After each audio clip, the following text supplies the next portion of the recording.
Journalist TV news కి స్వాగతం. లంకె బిందెల పేరుతో మోసాలకు పాల్పడుతున్న ముఠాను చంద్రగొండ పోలీసులు పట్టుకున్నారు. భేతి నీలయ్య అనే వ్యక్తిని దామరచర్ల గ్రామానికి చెందిన కర్రి రామకృష్ణ మాయమాటలతో లంకె బిందెల రొంపిలోకి దించాడు.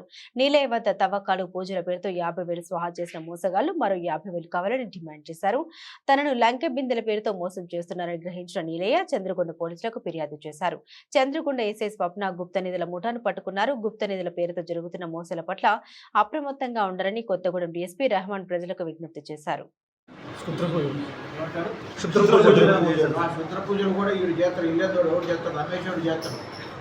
చేసినట్టు శుద్ర పూజలు అంటే నిమ్మకాయలు గాల్లో ఉంటాయి, మంటలు గుట్టించనేటట్టు అతను వాట్సాప్లో అందరూ షేర్ చేస్తుంటారన్నమాట. ఎక్కడెక్కడ తీసేసి గూగుల్లోకి షేర్ తీసుకుని కానీ అతను తయారు చేస్తారన్నమాట. తయారు చేసి వీళ్ళని నమ్మిస్తారన్నమాట.